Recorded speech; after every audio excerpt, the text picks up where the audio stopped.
Hello everyone, I Harish welcome you all.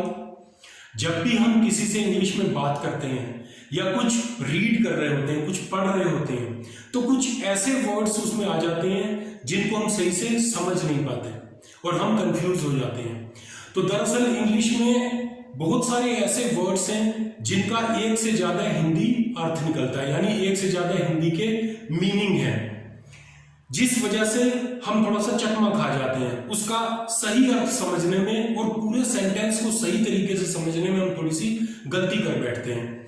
तो ऐसे ही कुछ वर्ड्स को आज हम यहाँ पर कवर करेंगे, जानेंगे उनकी सारी मीनिंग्स और उनके एग्जाम्पल सेंटेंसेस। तो आइए शुरू करते हैं।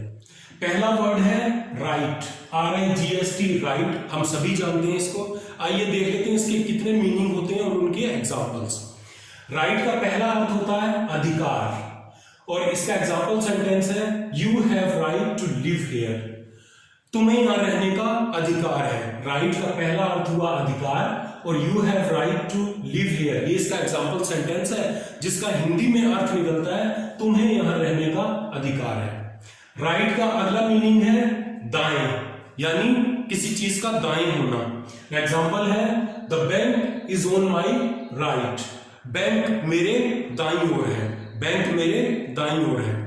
राइट का तीसरा मीनिंग है सही, यानी ठीक। किसी चीज को ठीक होने के लिए हम राइट कहते हैं, किसी चीज को सही होने के लिए हम राइट कहते हैं। एग्जांपल देख लेते हैं। This is the right way, ये सही तरीका है। किसी काम को करने की बात हो रही है और उस तरीके की बात हो रही है, तो this is the right way, ये सही तरीका है। Table, TABLE, table. देखते हैं इसके कितने मीनिंग हैं और उनके एग्जांपल्स। टेबल का पहला मीनिंग है मेज, table is made of wood. मेज, table is made of wood. मेज लकड़ी का बना होता है या ये मेज लकड़ी से बना है। टेबल का अगला अर्थ है पहाड़ा। जैसे हम पहाड़े याद करते हैं, हिंदी में हम जिसको पहाड़ा कहते हैं, इंग्लिश में टेबल कहते हैं। 2 1 जा 2, 2 2 जा 4, 2 3 जा 6। इनकी बात हो रही है, यहां पर ये वाले पहाड़ों की बात हो रही है। तो एग्जांपल है इसका learn the table up to 10, 10 तक पहाड़े याद करो, पहाड़े याद करो 10 तक।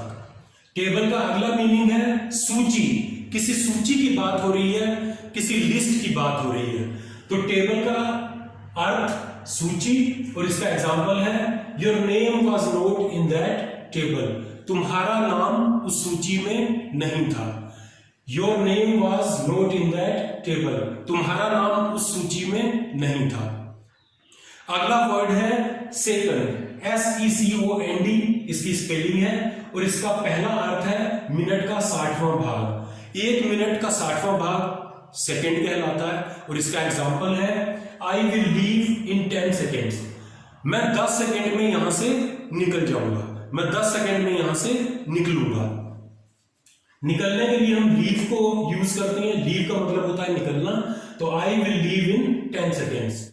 सेकेंड, इसकी अगली मीनिंग है दूसरा, पहला, दूसरा, तीसरा, ये वाला दूसरा। तो सेकेंड की अगली मीनिंग है दूसरा और इसका एग्जांपल है right it on second page, इसको दूसरे पेज पर लिखो। Right it on second page, इसको दूसरे पन्ने पर लिखो।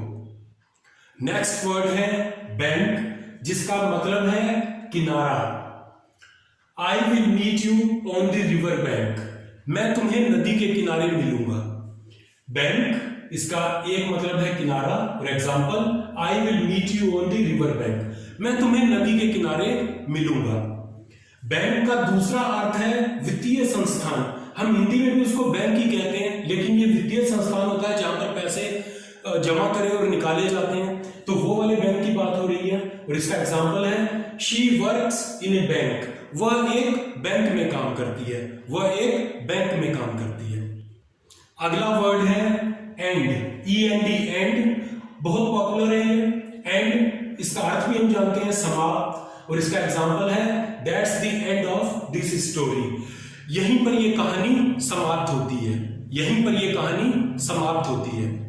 That's the end of this story, इस कहानी की यही समाप्ति है, यहीं पर यह कहानी समाप्त होती है या खत्म होती है।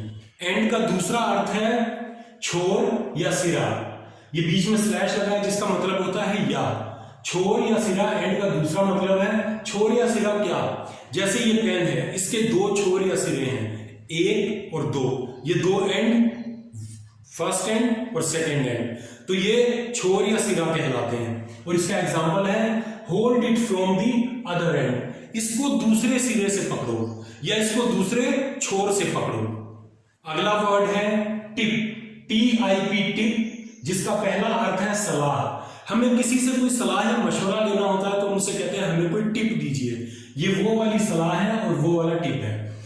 इसका एग्जांपल है I have some tips for you, मेरे पास तुम्हारे लिए कुछ मशवरे हैं, मेरे पास तुम्हारे लिए कुछ सलाहें हैं। टिप का अगला अर्थ है अगला भाग, किसी भी चीज का अगला भाग उसको इंग्लिश में कहते हैं टिप। जैसे इस पेन का ये अगला भाग है तो इसको हम बोलेंगे टिप। और इसका एग्जांपल है our finger tips are round, हमारी उंगलियों का अगला हिस्सा गोल होता है, हमारी उंगलियों का अगला हिस्सा गोल होता है। टिप का अगला अर्थ है बख्शीश। हम किसी होटल या रेस्टोरेंट में जाते हैं तो वहां पर वेटर वगैरह को कुछ पैसे देते हैं, उसको हिंदी में कहते हैं बख्शीश और इंग्लिश में उसे कहते हैं टिप। तो टिप का अर्थ हुआ बख्शीश और इसका एग्जांपल है Ritika gave him ₹50 as tip, Ritika ने उसको 50 रुपए बख्शीश के तौर पर दिए, रितिका ने 50 रुपए उसे बख्शीश के तौर पर दिए। I hope in multi meaning words को अब आप अच्छे से समझ गए होंगे। अगली बार जब आप इनका प्रयोग करेंगे किसी कन्वर्सेशन में, किसी से बातचीत के दौरान या पढ़ने के दौरान, तो अब आप इनको अच्छे से समझ पाएंगे। ये जानकारी पसंद आई हो तो इस वीडियो को लाइक कीजिए, इस चैनल को सब्सक्राइब कीजिए और इस चैनल की सारी वीडियोस को शेयर कीजिए अपने फ्रेंड्स और रिलेटिव्स के साथ।